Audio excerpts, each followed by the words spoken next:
Bismillahirrahmanirrahim. Warwiya 'anin Nabi sallallahu alaihi wasallam. Sareng parantos diriwayatkeun ti Kangjeng Nabi Muhammad sallallahu alaihi wasallam.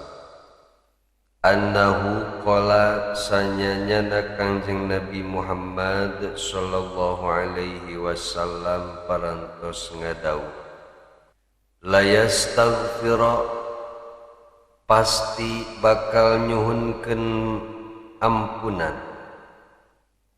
lil mar'atil muti'ati, pikeun istri anu taat, li zaujiha, kacarogena eta si istri.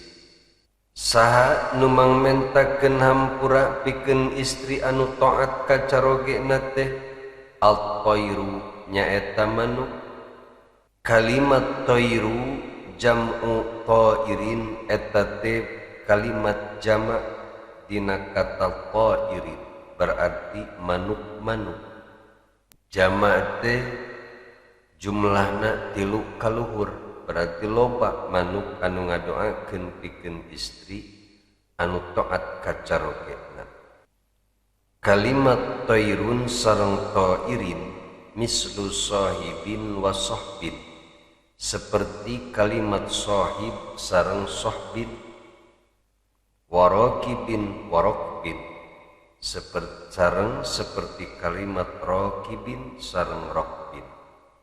Fil hawai, manuk-manuk anu aya di udara bakal mangmentakeun ampunan pikeun istri anu taat kacarogena. Wal hitanu, sareng lauk-lauk ikan. Kalimat hitanu jam'u hutin, bentuk jamak tina hut. Wa huwal adimu minas samaki, nyaeta lauk anu paling gede di antara lauk-lauk. Wala'allal murada a'ammu, mungkin ialah istilah anu biasa digunakeun. Fil ma'i, tegesna lauk-lauk anu galalde bakal mangmentakeun hampura pikeun istri anu taat.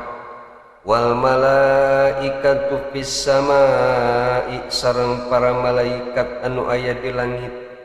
Wasyamsi, nyakitu deui matahari. Wal qamari, sareng bulan bakal mangmentakeun ampunan pikeun istri anu taat kacarogena. Madamat ay muddata dawamiha, selama eta si istri teh tetep fi ridha zaujiha, aya dina ridho suamina. Ialah kauntungan istri anu taat kacarogena, nyaeta bakal seueur anu mantuan mangmentakeun ampunan pikeun eta si istri. Masya Allah, indah amat pan eta, ngeunaheun amat eta jadi istri taat mah. Istri nama kersare, tapi manuk, lauk, sareng malaikat ngadoakeun supaya eta istri dihampura tina dosa-dosana. Masya Allah, berbahagialah kaum istri anu selalu taat sareng selalu mencari keridoan suamina. Mudah-mudahan pengorbanan ibu berbakti ka suami sing ngabuahkeun hasil kebahagiaan anu abadi di akhirat.